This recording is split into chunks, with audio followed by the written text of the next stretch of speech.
good evening, or whenever you're watching. My name is Willie Lawson, and this is the uh, Fight Back Media Network. I'm the chief bottle washer, CEO, historian, treasurer. Being a treasurer is easy.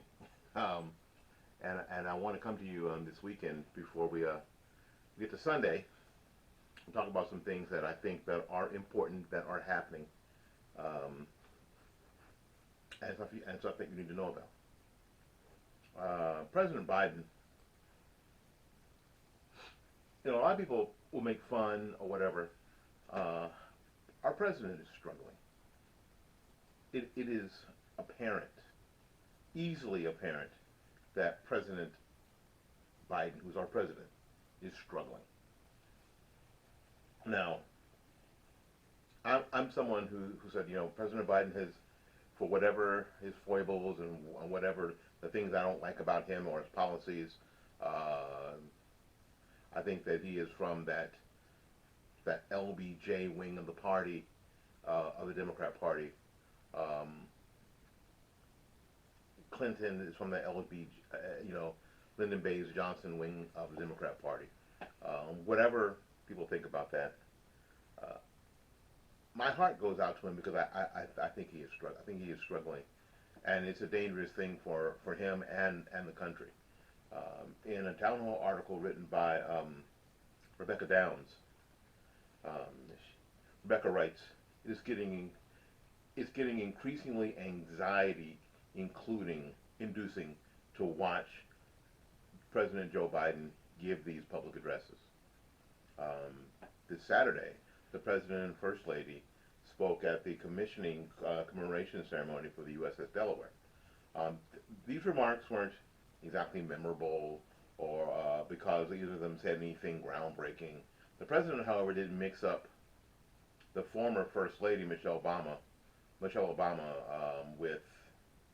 Kamala Harris. Here's what he said. Um, it is odd that Joe Biden would confuse Michelle Obama with Kamala Harris. Um, he said this. He said, "I am deeply proud of the work Jill is doing as a First Lady. Joining Forces initiative started with Michelle Obama when she was Vice President." Joe Biden has been known over the years, um, they call it a gaffe machine, where he just says things he doesn't mean, just misspeaks or whatever. But I'm starting to, you have to start wondering, don't you? When do you start wondering if he is struggling? He has called Kamala Harris president more than once, and now in this particular instance seems to confuse Michelle Obama as the vice president, as sort of conflating Kamala Harris and Michelle Obama. Now, no doubt, these are very much the same woman. But as a result, the White House transcript had to go save him, as they've had to do before with this particular administration. I'm deeply proud of the work she is doing as First Lady during Forces initiatives she started with Michelle Obama when I was I was Vice President, and now carries on. Is how the transcript has it, indicating the President had mistakenly referred to Michelle Obama as Vice President. Granted, last Saturday was a particularly noteworthy example, considering the President called for regime change in Russia. He said, "For God's sake, this man cannot remain in power." That is regime change. And then backed up, like it never happened. Like he was trying to root on the Russian people. Hmm. Our allies are concerned. Uh, I don't know if you know this guy, Representative Ronnie Jackson, a Republican from Texas, who has also served as White House physician, has consistently called on the need for the president to resign, or excuse me, to take a cognitive test. They keep saying that he has and he did great. He also has called on Biden to resign Saturday, something he's predicting Biden will have to do if he's not removed by the 25th Amendment. Okay. Now, let's talk about this because I think that we need to talk about all this stuff all the time. We say stuff and we get all excited about stuff or whatever, but we don't really. I don't think we talk about it. Let's just play this out. Republicans win the House and own the Senate, and they decide.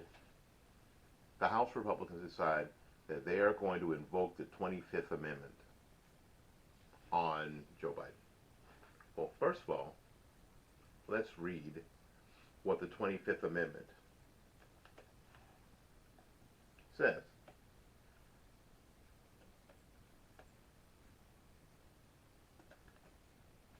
Because I think that that's super important. We talk about these things, and a lot of us pretend we know what they are. All right, the 25th Amendment, Section 1. Write this down. In case of the removal of the president from office or his death or resignation, the vice president shall become president. Let's just stop right there. If the president resigns, the vice president becomes president. So Joe Biden resigns, whether he remembers that he resigns or not. Kamala Harris becomes the president of the United States. Let that sink in for a minute. Joe Biden resigns. Kamala Harris becomes the president of the United States. Again, let that sink in. President Kamala Harris.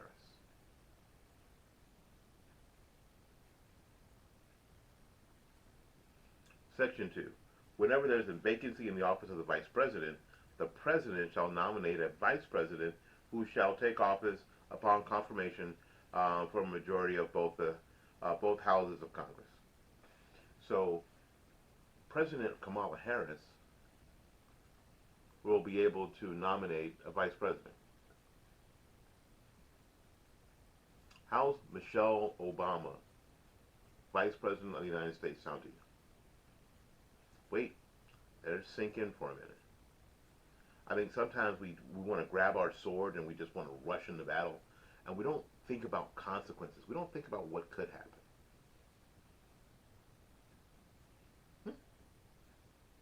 Think about that. President Kamala Harris, Vice President Michelle Obama. What do you think that would be like for 2 years? Because it won't last for 2 years, but what do you think it would be like? Think about that. Mull that around in your noggin for a minute.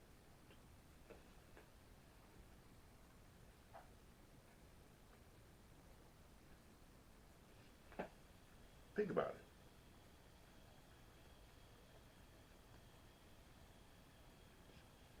Think about that. Think about it. Is that what you want? I don't think you want to get. I don't think you want to get buyer's remorse with that kind of thing. With literally the Republic on the line. You might want to play the hand.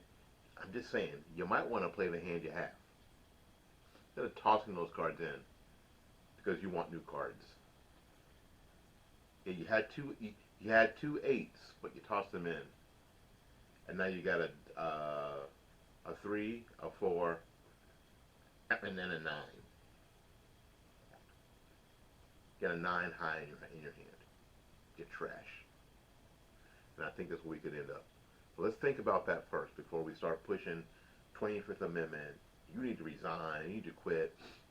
Because I think, the genius in that, the Jedi mind trick they played on all of us, was that if you have Kamala Harris as vice president, hell, nobody wants her. They'll take whatever as long as Joe Biden stays president. This was intentional. All right. What else is going on, my friends? Lots. Lots. Always, always, always. I don't know. We covered this this story on the morning report.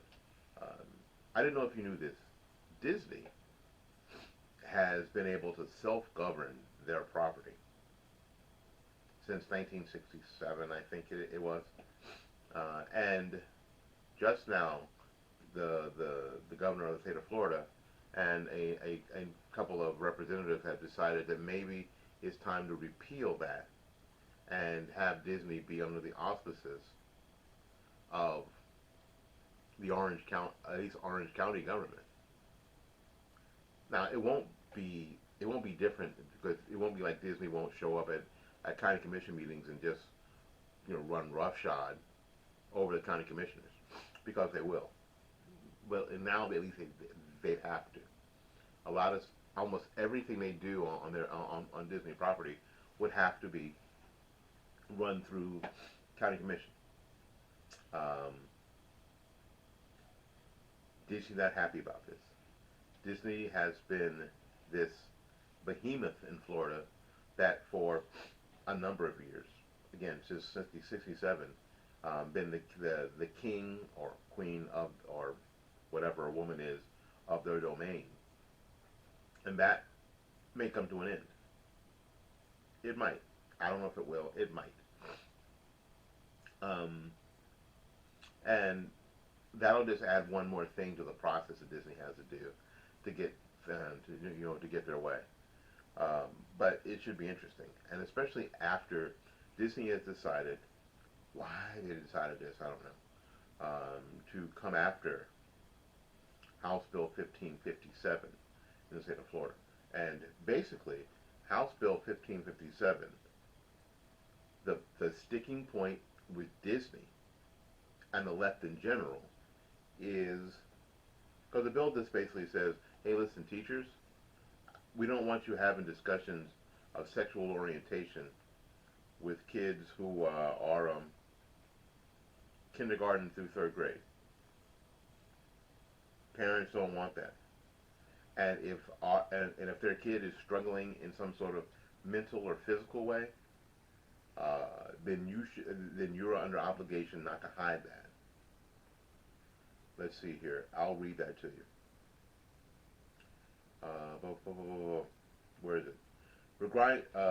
If this an act relating to parental rights in education, amending statute 1001.42, Florida statute, requiring district school boards to adopt procedures that comport with certain provisions of the law, notifying a student's parents of specified information, requiring such procedures to reinforce the fundamental right of parents to make decisions regarding the upbringing and control of their children in a specific manner, prohibiting the procedures from prohibiting a parent from accessing certain records, providing construction, prohibiting the school district from adapting procedures or student support forms that prohibit school district personnel from notifying a parent about specific information that encourage or have an effect on encouraging a student to withhold from a parent such information, prohibiting the school district personnel from discouraging or prohibiting parental notification and involvement in critical decisions affecting a student's mental health, emotional, or physical well-being, providing construction, prohibiting classroom discussion about sexual orientation or gender identity in certain grade levels. Those grade levels are K through 3. 5, 6, 7, and 8-year-olds. Could you not talk about what transgender or pansexual or gay or bi or androgyny, or could you not have those? Could you not please have those discussions with my 7-year-old? I got this. And even if I don't, could you not have those discussions with my 7-year-old? This is what they're railing against. This is the hill that Disney has decided to die on. Please don't talk to my second grader about things of a sexual nature. This is the hill that Disney has decided to die on. Crazy. Absolutely insane. So is this move to take away their fiefdom over there in the Orlando area? Is this retaliation? The governor says it isn't. I gotta tell you, kind of looks like it. But even if it is, I ain't mad. It's incredible that if you are a large enough behemoth company, you can actually make your own law for your fiefdom. That can't be a good thing moving forward, and it probably never was a good thing. So you have to wonder how many people back in 1966, 67, 68 got paid off, and every time it came up, how many people got paid off again? Threatened. You have to wonder, right? So that's what's going on in Florida. Um, Listen, thank you ever so much. Yeah, gotta tell you, we had to pull the CDC and recalibrate the number of morning reports. So in that, we had to subtract uh, some of the speakeasies, and it looks like we're supposed to have the 500th show on this past Friday on the first, but it's going to be later. We're only at morning report 481. We did that yesterday, and 482 will be Monday. So we're at least 18 days away. I mean 18 episodes away from 500, which is cool because that gives you a chance to go to the website and sign up for the email address, right? To get on the email list, right? That's what that gives you an opportunity to do. There will be a call-in number for that particular show, but we're not publishing the call-in number here or up there or over there. We're not publishing it anywhere. You only have it if you're a member of the family. It's like I give my cell number to everybody. I know some people do that, but a good friend of mine taught me what cell phones are about. He told me that he pays for his cell phone for his convenience, not everybody else's. So the number that I'm giving out it's a family. It's not for everybody. So you want to be a part of the family. Go to fightbackmedia.com. Go to the More tab. Pull it down. Click on Contact. Put your name, your email address, and get on the email list, and I will send you the call-in number for that program. Gives you some extra time, and that way you'll be eligible for the giveaway. Giveaway too? That's exactly right. All right, listen, we got to get out of here, make room for somebody else. So until we see you again, go out there and learn something, love somebody, and for goodness sakes, take care of yourself. Follow us on Instagram. Follow us on Facebook. Follow us on TikTok. Follow our RBM show on Twitter. Follow us. We'll see you when we see you. Bye bye.